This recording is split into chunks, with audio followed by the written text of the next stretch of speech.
দেখেন এখন তো বিপ্লব উত্তর সময় একটা একটা এবং বিপ্লবটা এরকম বিপ্লব যে পৃথিবীর গত 100 বছরে এরকম বিপ্লব পৃথিবী দেখেনি। বাংলাদেশের মানুষ তো দেখে নাই, সারা পৃথিবী দেখে নাই এরকম একটা বিপ্লব। কীরকম বিপ্লব? যে বিপ্লবে মানে সর্বস্তরের মানুষের অংশগ্রহণ এবং এরকম একটা ব্যতিক্রমধর্মী বিপ্লব বাংলাদেশে হয়ে গেল। সেই বিপ্লবের পরে স্বাভাবিক থাকার কথা না কোনো জিনিস, কোনো কিছুই। এখন পর্যন্ত আমি মনে করি বাংলাদেশের মানুষ অনেক বেশি ফেলো ফিলিং আছে, অনেক বেশি হৃদয়বান, অনেক বেশি বুঝবান এবং অনেক বেশি বুঝে সব কিছু। কারণ এরকম একটা বিপ্লবের পরে যারা আগের সময়কালে যাদের কারণে বিপ্লবটা ঘটলো তাদের অস্তিত্ব বিলীন হয়ে যাওয়ার কথা, মাটির সাথে মিশে যাওয়ার কথা। আপনার ফ্রান্স রেভলিউশন বলেন, যে কটা রেভলিউশন বিপ্লব পৃথিবীতে হয়েছে আপনি দেখেন, যাদের কারণে, যাদের ভুলের কারণে সেই বিপ্লবটা ঘটে তারা ধুলার সাথে মিশে যায়, তাদের অস্তিত্ব বলতে কিছুই থাকে না। সেরকম কিছু এখনও সেই অর্থে ঘটে না। যতটুকু হয়েছে বা হচ্ছে খুবই নমিনাল, খুবই লিমিটেড, এবং এটার কেউ রোখাইতে পারবে না। এটা আপনার ঝড় যখন আসে, আপনার সাইক্লোন যখন আসে, সুনামি যখন আসে, সেখানে দেবালয় থেকে শুরু করে উপাসনালয় সব কিছুই আক্রান্ত হয়। সুতরাং আপনার এটা ভাবার কোনো যুক্তি নাই যে এখানে অনেক ভালো ভালো কিছু ডেমলিশ হয়েছে, অনেক অনাকাঙ্ক্ষিত ঘটনা ঘটেছে। এটা খুবই স্বাভাবিক। কিছু কিছু যে হবে না, এটা বাংলাদেশে সেই তুলনায় এই বিপ্লবের পরে একদম কম হয়েছে। আপনি মুক্তিযুদ্ধের পরে, আপনার মনে আছে মুক্তিযুদ্ধের পরে যখন আমাদের মুক্তিযোদ্ধারা বিভিন্ন জায়গাতে, আমরা শুনেছি, আমি জানি না, এই যে আমাদের কাদের সিদ্দিকী, উনি অনেক বিপ্লবী। আমরা তো আমাদের পূর্বসূরির কাছে এমনও শুনেছি যে উনি ব্যানর দিয়ে খোঁচায় খোঁচায় মানুষকে অনেকরে মেরেছে। আমি সত্য মিথ্যা জানি না, শুনেছি। এই বিজয়ের পরে উনি ওনার দেশের শত্রুদেরকে, তখন তো দেশের শত্রু যারা এটার মানে মুক্তিযুদ্ধের বিপক্ষে ছিল, তাদেরকে শত্রু ভাবা হয়তো, এটাই খুবই স্বাভাবিক এবং এটা কাঙ্ক্ষিত ছিল। তো যারা আমাদের মুক্তিযুদ্ধকে অস্বীকার করেছে বা বিরুদ্ধাচারণ করেছে, এরকম খুঁজে খুঁজে উনি ব্যানর দিয়ে খোঁচায় খোঁচায় মারছে, এরকমও প্রমাণ নাকি, আইউটনেস এখনও নাকি বাঁচিয়ে আছে। আমরা শুনেছি, সত্য মিথ্যা জানি না। এই আমাদের বঙ্গবীর কাদের সিদ্দিকী। এখন বিপ্লবের পরে এরকম হয় এবং সেটা কাঙ্ক্ষিত। মানুষ যে এতে খুব একটা আহত হয়েছে তা না। হ্যাঁ, এটা ঠিকই আছে, এরকম দিয়ে একটা ঘটনা দৃষ্টান্তমূলক হওয়া উচিত। ঠিক তেমনি এখনও সেটা হয়, কিন্তু সেই তুলনায় সেই মুক্তিযুদ্ধের সময়ে, মুক্তিযুদ্ধ পরবর্তী স্বাধীনের পরে যাদেরকে দেশদ্রোহী বা দেশ বিরোধী কাজ করেছেন, তাদেরকে তো যেভাবে তাদের উপরে অত্যাচার করছিল, সেই তুলনায় তো কিছুই এখন হয়নি। বর্তমান যে ইমিডিয়েট পাস সরকার চলে গেল, তারা তো এখনও বহাল তবিয়তেই আছে। তারা এখন গর্তের ভিতর থেকে আবার হুঙ্কারও দিতে পারছে। তারা এখন মিডিয়াতে একটু করে আঁকুবাকু দিয়ে কথা বলার চেষ্টা করছে এবং তাদের ভয়েস যাচ্ছে। এটা তো স্বাধীনতার সময়ও কেউ কল্পনা করতে পারেনি, যদিও তখন মিডিয়া ছিল না, কিন্তু এরকম সাহস কেউ দেখাতে পারে না তখন। তো বিপ্লবের পরে এরকম ঘটনা, এগুলো বিচ্ছিন্ন ঘটনা, এগুলো হবে।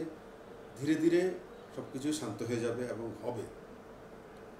বাংলাদেশে এরকম দেশপ্রেমিক, দেখুন দেশপ্রেমের একটা কি, যে আপনার মধ্যে দেশপ্রেম আছে, এটার প্রমাণটা কি? মানে এটাই প্রমাণ। এরকম একটা সময় মানুষ যে দেশপ্রেমের নমুনা দেখাইছে। আপনি দেখেন প্রত্যেকটা মানুষের মধ্যে একটা ভাবনা এরকম, যে দেশটা আমার, এটা ভাঙলে, এটা নষ্ট করলে আমারই ক্ষতি হবে, কিন্তু তারপরও কিছু কিছু রোগাইতে পারতেছে না, এটা সত্য। কিন্তু ওই চেতনাটা তার আছে যে দেশটা তার, আমার।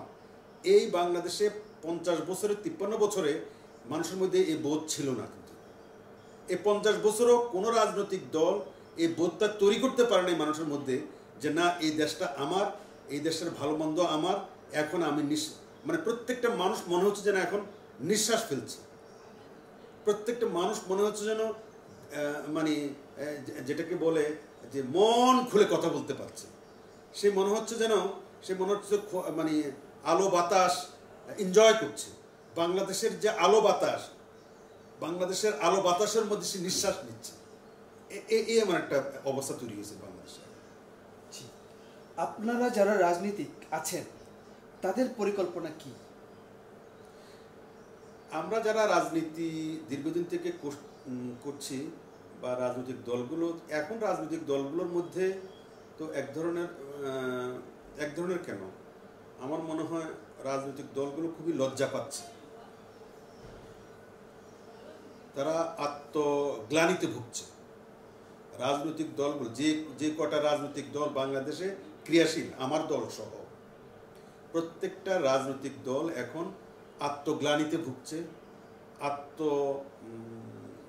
কি বলবো, এটা মানে একটা লজ্জার মধ্যে তারা আছে, এবং তাদের মধ্যে অনুশোচনা এবং তাদের মধ্যে এক ধরনের হীনমন্যতা তৈরি হয়ে গেছে প্রত্যেকটা রাজনৈতিক দলের নেতা কর্মীদের মধ্যে, বিশেষ করে প্রথম সারির সমস্ত নেতা কর্মীদের মধ্যে।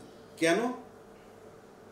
এটার কারণটা হচ্ছে এই যে গত 1.5 যুগ যাবৎ এরকম একটা শক্তিশালী, আমি শক্তিশালী বলবো না, এরকম একটা হারকুলিয়ান, এরকম একটা দৈত্য দানব, এরকম একটা মনস্টার, যে মনস্টার বাংলাদেশের কোনো কাউকেই পাত্তা দিত না, কাউকেই তারা পরোয়া করতো না। সাধারণ মানুষ থেকে শুরু করে কোনো রাজনৈতিক শক্তি, বিরুদ্ধবাদী, বিরোধী শক্তি, কাউকেও তারা পাত্তা দিত না, তারা আমলে নিত না। এবং তারা এই যে অ্যারোগ্যান্স, তাদের এই যে অধ্যত্ব আজকে 1.5 যুগ যাবৎ প্রদর্শন করে আসছে, এই অধ্যত্বকে চ্যালেঞ্জ করার মতো বাংলাদেশের কোনো রাজনৈতিক শক্তি এগিয়ে আসতে পারে নাই। এটা হলো বাস্তবতা, দেখাইতে পারে না। সেটা আমি কোনো দলের নাম উচ্চারণ করব না।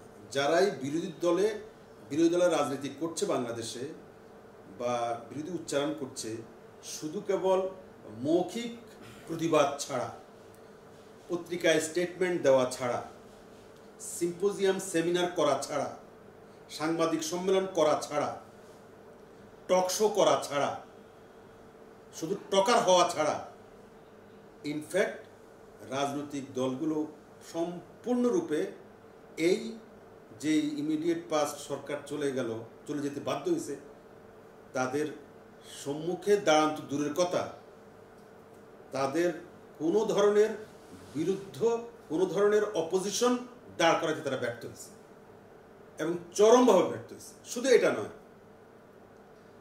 বাংলাদেশের মানুষের যে আকাঙ্ক্ষা, যে তারা যে এত বছর যাবৎ ভোট দিতে পারছে না, এই যে আকাঙ্ক্ষার সাথে তারা বিন্দুমাত্র আকাঙ্ক্ষার সাথে তারা তাল মিলাতে পারেনি। তারা মানুষের চাহিদাকে বুঝতেই পারেনি। যেমন নাকি এই সরকার, যে সরকারটা চলে যেতে বাধ্য হয়েছে, পলাইতে বাধ্য হয়েছে, যেমন নাকি সেই সরকার ছাত্রদের ইচ্ছা অনিচ্ছা, তাদের আবেগ অনুভূতিকে টাচ করতে পারেনি, বুঝতেই পারেনি। ঠিক তেমনি বাংলাদেশের বিরোধী দলগুলো এই দেশের মানুষের আশা আকাঙ্ক্ষা, তাদের চাহিদার ধারা কাছেও যাইতে পারেনি। একমাত্র এই ছাত্ররাই, এই 25 বছরের নিচে যাদের বয়স, তারাই মানুষের আশা আকাঙ্ক্ষা চাহিদা, তাদের স্বপ্নকে টাচ করতে পারছে। শোনা যাচ্ছে এমনটি যে ছাত্ররা রাজনীতিতে আসতে চাচ্ছেন, আপনি এটাকে কিভাবে দেখেন? আমি এটাকে দেখি, খুবই পজিটিভলি দেখি, এবং তারাই এগিয়ে আসা উচিত। আমি মুক্তিযুদ্ধের সময়কার কথা বলবো না, যারা মুক্তিযুদ্ধ করছেন তারা অধিকাংশ, যারা রণাঙ্গনে যুদ্ধ করছেন, আমি ইতিহাস পড়ে যা বুঝি বা আমাদের অগ্রজ যারা মুক্তিযোদ্ধাদের সাথে আলাপ আলোচনা আমি যা বুঝেছি, সেটা হচ্ছে মুক্তিযুদ্ধ যারা করেছেন, যারা সম্মুখ যুদ্ধে ছিলেন, অধিকাংশেরই বয়স ছিল 30-এর মধ্যে। অধিকাংশেরই বয়স 30-এর মধ্যে ছিল, যারা অস্ত্র হাতে যুদ্ধ করছে। এর আগে পরে অনেক যোদ্ধা, মুক্তিযোদ্ধা আছে যারা অক্সিলারি হিসেবে ছিলেন, যারা রান্না করে খাওয়াইছেন, যারা ঘরে বসে স্লোগান দিচ্ছেন। আমি এদেরকে প্রকৃত মুক্তিযোদ্ধা বলছি না, আমি মুক্তিযোদ্ধা বলছি যারা রাইফেল হাতে, অস্ত্র হাতে, গান নিয়ে মাঠে জীবনকে বাজি রেখে, যেমন নাকি এই ছেলেরা জীবনকে বাজি রেখে এই সরকারকে হটাইছে, ঠিক তেমনি তখনও এই যারা এই শ্রেণীটা ছিল 30 বছরের মধ্যে, এদের বয়স 15 থেকে 30 বছর। তখন যদি এই মুক্তিযোদ্ধারাই বাংলাদেশ পরিচালনা করত, তাহলে বাংলাদেশের এই হাল হতো না। সর্বশেষ প্রশ্ন আমি শেষ করি। আজকে এই ছাত্ররা, আমি তো মনে করি তারাই একমাত্র ডিজার্ভ করে বাংলাদেশে। এটা কেউ মানে যদি তাদেরকে কোমলমতি বলে, তারা এখনো ছাত্র, তারা পারবে, তারা দেখাই দিছে যারা এত বড় একটা বিপ্লব সাধন করতে পারে তারা সব কিছুই পারে। যারা গত 20 বছরে পারি নাই, যারা এত বড় একটা পরিবর্তন সমাজে আনতে পারে, আপনি লক্ষ্য করেন তাদেরকে আপনি কিভাবে কোমলমতি বলছেন। কোমলমতি বলে তাদেরকে তাদের চেতনা, তাদের বিশ্বাস, তাদের যে বুদ্ধিমত্তা